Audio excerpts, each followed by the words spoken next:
அவங்க என்ன வெறுக்கவே முடியாது. ஏன்னா அவங்க மனசுக்குள்ள நான் இருக்கிறேன், எனக்கு தெரியும். என்ன பேசுறீங்க நீங்க? முதல்ல அவ முகத்தை பாத்தீங்களா? பார்த்தேன். அவ கண்ணை பாத்தீங்களா? பார்த்தேன். நல்லா பாத்தீங்க. நான் பார்த்தேன். அவ கண்ணு கோவத்துல அப்படி செவந்திருந்தது. அந்த கோவம் யார் மேல நினைக்கிறீங்க? உங்க மேலதான். லைட்டா சீண்டி விட்டுருந்தா கூட எரிமலையா வெடிச்சிருப்பா. நான் அவங்க கண்ணை பார்த்தேன். நீ சொல்ற மாதிரி அவங்க கண்ணு எதுவுமே தெரியல. என் வேதாஜி கண்ணு தெரிஞ்சதெல்லாம் பாசம், ஏக்கம். என் கூட பேசணும் அவங்க நினச்சிருந்தாங்க. அது அவங்க கண்ணு தெரிஞ்சுது. ஆனால் அவங்களை ஏதோ ஒன்று தடுத்து நினச்சா தான் எனக்கு எதுவும் தெரில. ஆனால் ஒன்று, நான் மட்டும் அவங்களோட பேசியிருந்தேன்னா கண்டிப்பாக அவங்களும் என்னோட பேசியிருப்பாங்க. அப்போ பேசிருக்க வேண்டியதானே? ஏன் பேசல? எங்கத்த பேசுறது? நீ சத்தியம் வாங்கிட்டே. எனக்கு ஓமால பாசங்கலாம் ஒன்று அதெல்லாம் என்னைக்கோ போயிடுச்சு. ஆனால் உன் வயிற்று ஒன்று வந்துனுக்குதுல்ல, அது பாவம். அது மேலே சத்தியம் பண்ணி அதை நான் மீறினா அதுக்கு தான் வந்து சேர்ந்துருந்தான் வாய 3 இருந்தேன். நாகராஜ், நீங்க புரியாம பேசிட்டு இருக்கீங்க. வேதா உங்க மேல அப்படி ஒரு எண்ணத்துல இல்லவே இல்ல. நீங்க தான் அப்படி திரும்ப திரும்ப சொல்லிட்டு இருக்கீங்க. அவ பேசுனது எல்லாம் வேற மாதிரி இருக்கு. எனக்கு என்னமோ உங்களுக்கு அவளை பிடிக்குங்கிறதுனால தான் நீங்களா அப்படி நினைச்சிட்டு இருக்கீங்களோன்னு தோணுது. ஆக்சுவலா அப்படி ஒரு வியாதி இருக்கு தெரியுமா? நமக்கு பிடிச்ச மாதிரியே எல்லாம் நடந்தா நல்லா இருக்கும்னு நமக்கு முதல்ல தோணும். அதுக்கப்புறம் அதெல்லாம் அப்படியே நிஜத்துல நடக்கிற மாதிரியே நம்ம நம்பிடுவோம். அதுக்கு ஏதோ ஃபோபியா. என்ன பைத்தியக்காரன்றியா? என்ன இல்ல, நான் ஒரு புக்ல படிச்சிருக்கேன். நீங்க பேசுறது நடந்துக்கிறது எல்லாம் அது மாதிரி தான் இருக்கு. சரி, நான் பைத்தியக்காரனா இருந்துட்டு போறேன். ஆனா நான் சொல்றது உண்மை. மணி என்ன? 6:10. 6:10. இன்னும் 10 நிமிஷத்துல வேதாஜாண்டு எனக்கு ஃபோன் வரும். அதுக்கப்புறம் தெரியும் இந்த பைத்தியக்காரன் சொல்றது உண்மையா இல்ல பொய்யான்னு. எதை வச்சு அவ கால் பண்ணுவான்னு சொல்றீங்க? நம்ம உண்மையா நேசிக்கிறவங்க நம்ம மனசுக்குள்ள இருந்தாங்கன்னா நம்ம மனசு அவங்கள பத்தி சொல்றது உண்மையா தான் இருக்கும். நானும் இதுதான் சொல்றேன். நீங்களா ஒரு கற்பனை உலகத்துல வாழ்ந்துட்டு இருக்கீங்கன்னு. அது தெரியும். நான் சொல்றேன் அவங்க 10 நிமிஷத்துல ஃபோன் பண்ணுவாங்கன்னு. 10 நிமிஷத்துக்குள்ள ஃபோன் வரலாம் நீ கேளு, அதுக்கப்புறம் நான் பதில் சொல்றேன். அதுக்கு முன்னாடி பாய 3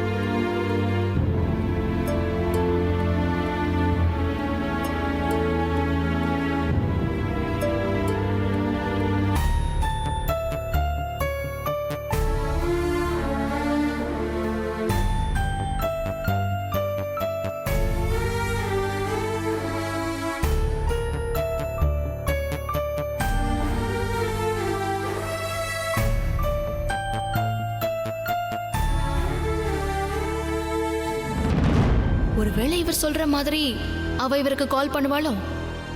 அவ பண்ணாலும் இவருக்கு வராதே. அது வரைக்கும் சந்தோஷம். 10 நிமிஷம் இல்ல நாகு, 10 ஜென்மமே ஆனாலும் அவகிட்ட இருந்து உனக்கு காலே வராது. ஏன்னா நான் தான் அவன் நம்பரை பிளாக் பண்ணி வச்சிட்டேனே.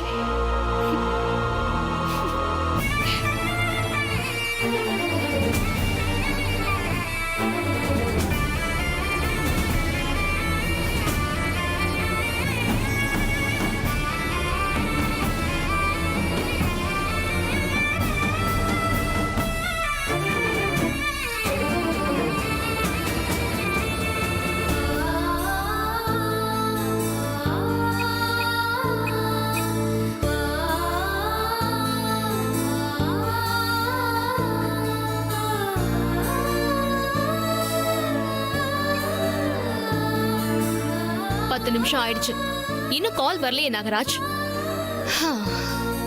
இங்க பாருங்க, இந்த மனசு சொல்லுச்சு இதையும் சொல்லுச்சுன்னு அனார்கலி காலத்து கதையெல்லாம் இன்னும் நம்புறீங்களா? அவ்வளவு ட்ரூவாலாம் மனுஷங்களும் இல்ல, இந்த காதலும் இல்ல.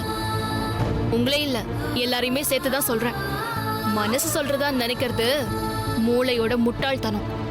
நீங்க எவ்வளவு நாள் தான் வெயிட் பண்ணாலும் அவ உங்களுக்கு கால் பண்ண போறது கிடையாது.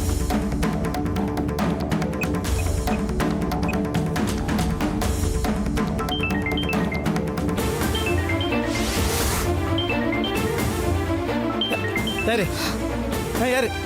வேதாஜி தானே? அவங்க தானே காலு? நான் சொன்னதான் அவங்க பண்ணுவாங்க. பண்ணிட்டாங்க பாத்தியா?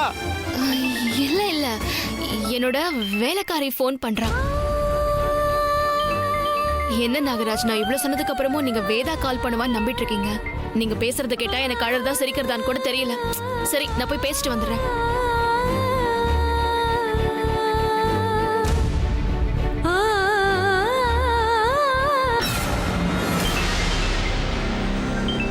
சொன்ன மாதிரியே அவருக்கு கால் பண்ணிருப்பாளோ, அவருக்கு கிடைக்காம தான் என்ன கூப்பிடுறாளோ. அந்த அளவுக்கு அண்டர்ஸ்டாண்டிங்கா 2 பேரும் இருக்காங்க. அந்த அளவுக்கு பெர்ஃபெக்ட்டா அந்த காலத்துல யார் இருக்க முடியும்?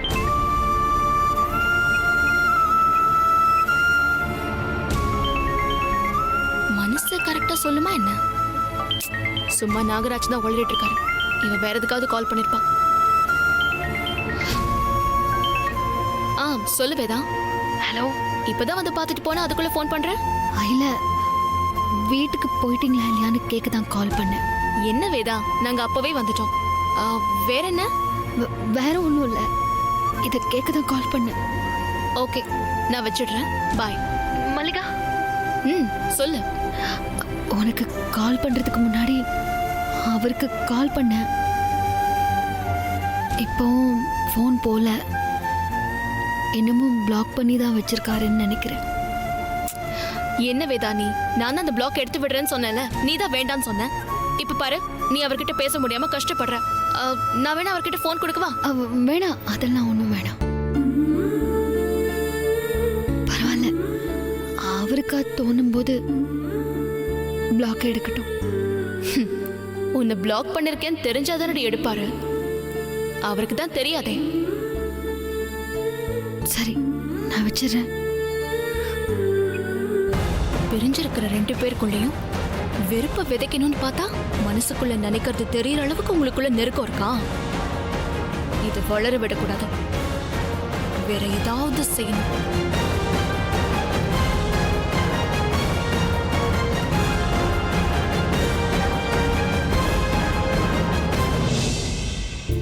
இல்லைங்க, மேற்கொண்டு ஒன்றும் டிலே இல்லைங்க. டாக்குமெண்ட்ஸ் எல்லாம் ரெடி ஆயிடுச்சு. அப்புறம் இந்த ஈசி சர்டிஃபிகேட் பார்க்கணும்னுங்களே, பார்த்தீங்களா? சரியா இருக்குல்ல? சரி, அப்போ நான் வரதுக்கு முன்னால் உங்களுக்கு ஃபோன் பண்ணுறேன். சரியா? டேய் வேடா கூப்பிட்டீங்களாப்பா? இந்த லேண்ட் வாங்குறவங்க தான் ஃபோன் பண்ணாரு. டாக்குமெண்ட்ஸ் எல்லாம் ரெடியான்னு கேட்குறாரு. வேதா அந்த டாக்குமெண்ட்ஸ் கையெழுத்து வாங்க பெங்களூர் அனுப்புனால வந்துருச்சா? அப்பா, அது எப்படிப்பா அதுக்குள்ளே வாங்கியிருப்பாங்க? நேற்று தானேப்பா அந்த ஃபைலை அவங்க கிட்ட கொடுத்தோம். அது சரிடா, அவருக்கு டெஃபினட்டாக நம்ம எதாவது சொல்லணும்ல. பத்திரம் எப்போ கிடைக்கும்? வேதாவை கேளுடா, கேட்டு சொல்லுவோம். இருங்கப்பா, அண்ணியை கேட்குறேன். கேளு. அண்ணி, அண்ணி, கொஞ்சம் மேலே வாங்களேன். இது வரே.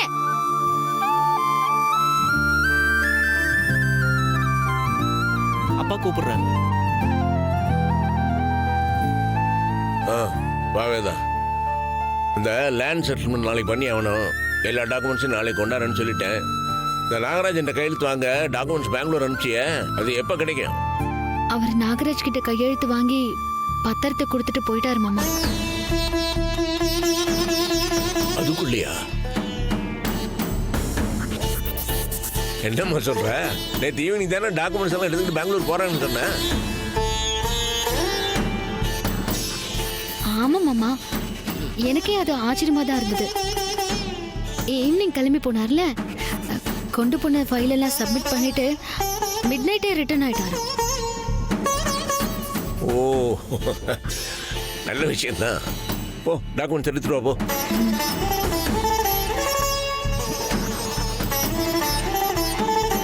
இனிமே யோசிக்காதடா, ஒரு வாரத்தில் டாக்குமெண்ட்ஸ் எல்லாம் ஃபைனலைஸ் பண்ணி அதை ரெஜிஸ்டர் பண்ணிடலாம். அப்புறம் இந்த மல்லிகா பிரச்சனை ஒரேடியாக ஒழிஞ்சிடும். கொண்டாமா. தேங்க்யூ.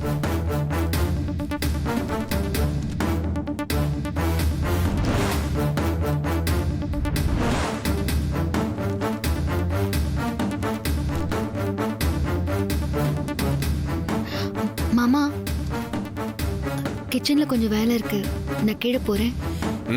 போ.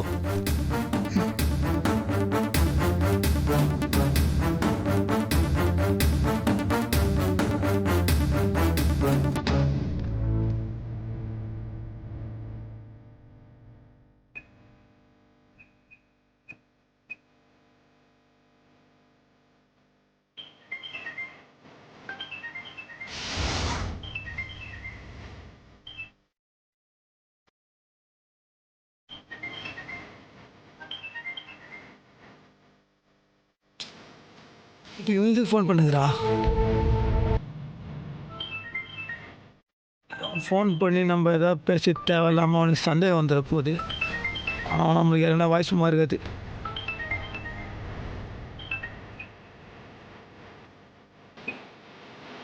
என்னாச்சு? அண்ணன் ஃபோன் எடுக்க மாட்டேங்குது.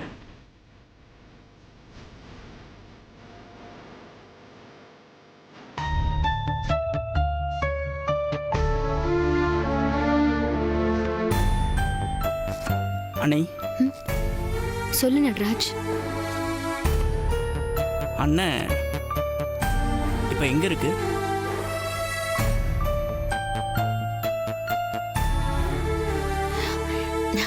அதான் சொன்னல, பெங்களூர்னு. நீங்கள் என்கிட்ட போய் சொல்ல மாட்டீங்கன்னு நினச்சேன் அண்ணே. உண்மையை சொல்லுங்க நீ. அண்ணன் எங்க? என்ன பிரச்சனை? ஏன் அண்ணன் பெங்களூர்ல இருக்கிறதா போய் சொல்லிட்டு இருக்கீங்க? சொல்லுங்க. நான் எதுக்கு போய் சொல்ல போறேன் நட்ராஜ்? உங்க அண்ணன் பெங்களூர்ல தான் இருக்காரு. இன்னும் என்ன நம்பலையா? ஏன் நம்ப மாட்டேங்கிற? அண்ணி, நான் உங்ககிட்ட பத்திரத்தை கொடுத்தது நேற்று காலையில். நீங்கள் சொன்ன மாதிரி அண்ணனோட ஃப்ரெண்டு ஈவினிங் கிளம்பி போய் மிட் நைட்டே பெங்களூர்லேருந்து திரும்ப கிளம்பி வரதுக்கு கூட சான்ஸ் இருக்கு. ஆனால் நேற்று ஈவினிங் நான் உங்களை ரோட்டில் பார்த்து கூட்டிகிட்டு வந்தேன்ல, அப்போ அந்த ஃபைல் உங்கள் கையில் தான் இருந்தது. எனக்கு தெரிஞ்சு அதுக்கப்புறமா நீங்கள் வெளியிலேயே போகல. அப்படின்னா நீங்கள் கையெழுத்து வாங்கிட்டு வந்ததுக்கு அப்புறமா தான் நான் உங்களை பிக்கப் பண்ணியிருக்கணும். அப்போது அண்ணன் பெங்களூர்லாம் எங்கேயும் போகல, இங்கே தான் எங்கேயோ இருக்கு. ஏன் நீ என்ன பிரச்சனை? எதுக்காக இதெல்லாம் மறைக்கிறீங்க? அண்ணி, அண்ணன் வீட்டுக்கு வர முடியாத அளவுக்கு ஏதாவது பிரச்சனைனா அண்ணன் ஏதாவது பெரிய பெரிய தப்பு ஏதாவது பண்ணிச்சா என்ன? இல்லை, இந்த விஷயம் அப்பா கிட்டலாம் சொல்ல முடியாது, அந்த மாதிரி ஏதாவது காம்ப்ளிகேஷன்ஸ் இருக்குதுன்னா என்கிட்ட சொல்லுங்க, நான் சால்வ் பண்ணி வைக்கிறேன். நீ என்ன சொல்ற நட்ராஜ்? சால்வ் பண்ண முடியும்னா அதை சொல்லலாம், ஆனா அதை சால்வ் பண்ணவே முடியாது. என்ன பிரச்சனைன்னு இனிமே என்கிட்ட கேட்காத. என்னால அது சொல்ல முடியாது. எப்படியோ ஒரு நாள் என்ன பிரச்சனைன்னு தெரிய வரும். அது வரைக்கும் என்கிட்ட எதுவும் கேட்காத ப்ளீஸ்.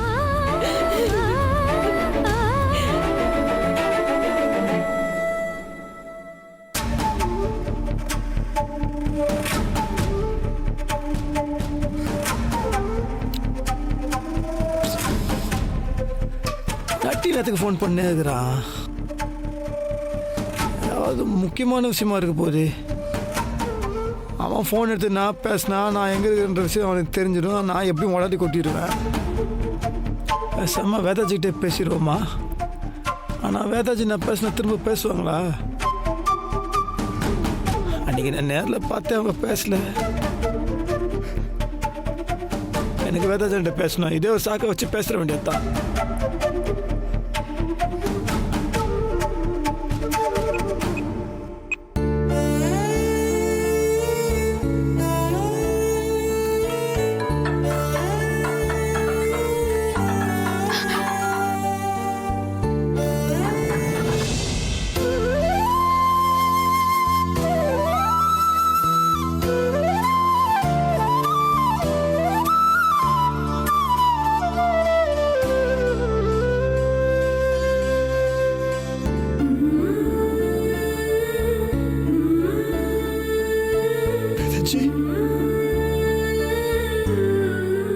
வேதாஜி, வேதாஜி, ஏன் வேதாஜி அழுதுறீங்க? ஏங்க நீங்க அழுதீங்கன்னா எனக்கு ஒரு மாதிரி இருக்குதுங்க. எனக்கு ரொம்ப கஷ்டமா இருக்குங்க வேதாஜி. சும்மா நடிக்காதீங்க. இப்ப எதுக்கு கால் பண்ணீங்க அதை சொல்லுங்க. நடிகர்னா நான் நடிக்கலங்க, நீங்க தான் நடிச்சுக்கிறீங்க. என்ன பார்க்க முடியாத மாதிரி நடிக்கிறீங்க, என் கூட பேச முடியாத மாதிரி நடிக்கிறீங்க. நீங்க தாங்க நடிக்கிறீங்க. முடியாதுங்க, உங்களால முடியாது. உங்களால சத்தியமா என்ன வெறுக்க முடியாதுங்க, அது எனக்கு தெரியும். நான் பார்த்தேன், உங்க கண்ணை நான் பார்த்தேன். அதுல நீங்க என்ன பிரிஞ்சு ஏக்கம் தெரிஞ்சது. உங்க உதட்டு என்னண்ட பேசணும்னு துடிச்சுன்னு இருந்தது. ஆனா வேணா நீங்க என்னண்ட பேசல. நான் முட்டாள்தாங்க.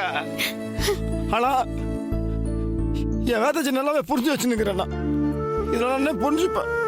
நான் பேச துடிச்சது தெரிஞ்சதுன்னா என்கிட்ட பேசிருக்க வேண்டியது தானே. எது உங்களை தடுத்துச்சு? அடி நான் உங்களை பார்க்கும்போது எனக்கு தெரியும் உங்களை நாங்க விட்டுட்டு போறதுக்கு மனசே கிடையாது. உங்க மனசு பூரா நான் தான் இருக்கிறேன் வேதாஜி. அது எனக்கு புரியுது, அதுக்கு நல்லாவே புரியுது. தெரிஞ்சு என்ன பண்ண? நான் வந்தப்போ ஜட மாதிரி தானே உட்காந்துருந்தீங்க. என் மனசு ஃபுல்லா நீங்க இருக்கிற மாதிரி உங்க மனசுல தான் நான் இல்லையே. இருந்திருந்தா என் நம்பரை பிளாக் பண்ணி வச்சிருப்பீங்களா? வேதாஜி என்னால முடியல வேதாஜி, எனக்கு இருக்க பிடிக்கல. நீ சொன்ன ஒரே வார்த்தைக்காக தான் கட்டுப்பட்டு உட்காந்துக்கிறேன். நீ வந்துடுற ஒரு வார்த்தை சொல்லுங்க, நான் இப்பவே வந்துடுவேன் வேதாஜி. மனசுல ஒண்ணு வச்சு வெளியில ஒண்ணு பேசாதீங்க.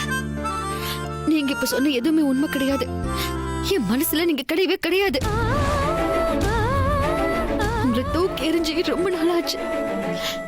நீங்களா பைத்தியக்காரத்தனமா எதையாவது கற்பனை பண்ணிட்டு இருக்காதீங்க. அப்ப என்னத்துக்கு அழுதீங்க? நான் அழறதுக்கு 1000 காரணம் இருக்கும். அதெல்லாம் உங்ககிட்ட சொல்ல வேண்டிய அவசியம் இல்ல. எனக்கு அதான் நீங்க அழுதீங்க. என் கூட பேசணும் தான் நீங்க அழுதீங்க. இப்பதானே சொன்னேன், நீங்களா கற்பனை பண்ணிக்கிட்டு ஏதாவது பேசாதீங்க. முதல்ல நீங்க எதுக்கு கால் பண்ணீங்க அத சொல்லுங்க. இப்ப நீங்க கால் பண்ணதுக்கான ரீசன் சொல்றீங்களா இல்ல போனை கட் பண்ணட்டுமா? வேதாஜி இதுங்க வேதாஜி, நட்டு போன் பண்ணிருந்தா நான் எதுவும் தெரியல, அதான் உங்களால கேட்கலான்னு. தயவு செஞ்சு கால் அட்டன் பண்ணாதீங்க. அவனுக்கு நீங்க இங்கதான் இருக்கீங்கன்னு டவுட் வந்துருச்சு. நீங்க அவங்கிட்ட பேசி ஏதாவது உளர்னீங்கன்னா வீட்டுல பெரிய பிரச்சனை ஆயிடும். இப்பதான் வீட்டுல இருக்கிறவங்க கொஞ்சம் நிம்மதியா இருக்காங்க.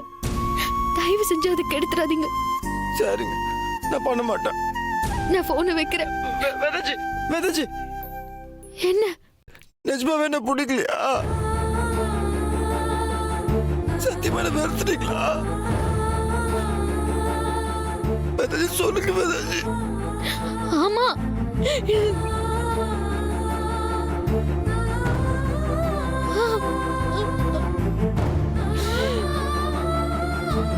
வேதாஜி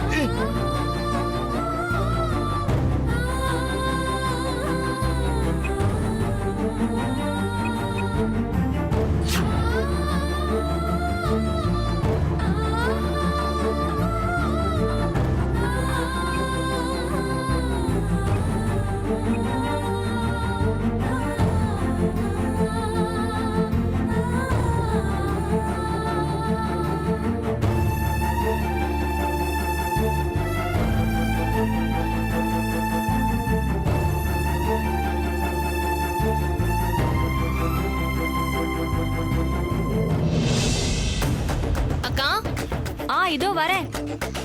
இங்க வாங்க. என்ன மல்லிகா? இத நாகராஜ் கிட்ட கொண்டு போய் கொடுங்க. மா, அவர்தான் குடிக்க மாட்டேன்னு அன்னைக்கு பாட்டத்துக்கு உடச்சிட்டாரேமா, அப்புறம் எதுக்குமா இது? இப்ப கொண்டு போய் கொடுங்க, மனுஷன் குடிப்பான்.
நடராஜ், என்னடா நீ பாட்டுக்கு குட்டி போட்ட போன மாதிரி அங்கேயும் இங்கேயும் நடந்துகிட்டு இருக்க? என்னை எதுக்குடா வர சொன்ன? அதை முதல்ல சொல்லு.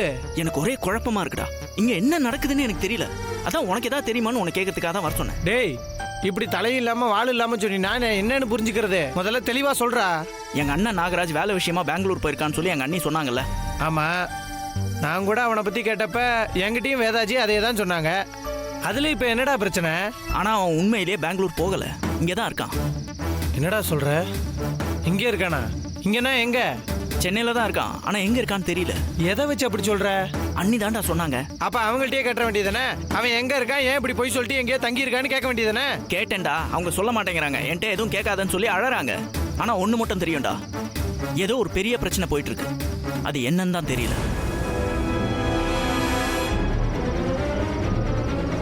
நீ நாகராஜுக்கு ஏதாவது கால் பண்ணியா? எத்தனை தடவை கால் பண்றது, போனே எடுக்க மாட்டேங்கிறாடா. இதை பத்தி நான் என் அப்பாட்ட போய் சொல்றதுக்கும் எனக்கு பயமா இருக்கு. எங்க இருக்கான், என்ன பண்றான், ஏன் இப்படி எல்லாம் பண்றான், என்ன பிரச்சனை, எனக்கு ஒண்ணுமே புரியலடா. டேய் பஞ்சு, உனக்கு இதை பத்தி ஏதாவது தெரியுமாடா? உறுதியா எனக்கு தெரியல. ஆனா என்ன நடந்திருக்கும்னு ஓரளவு என்னால யூகிக்க முடியுது. இப்ப அவன் எங்க இருப்பான்னு எனக்கு தெரியும். எங்க? மல்லிகா வீட்டில தான். மல்லிகா கர்ப்பமா இருக்காடா. அதுக்கு காரணம் நாகராஜன் வேற சொல்றாடா.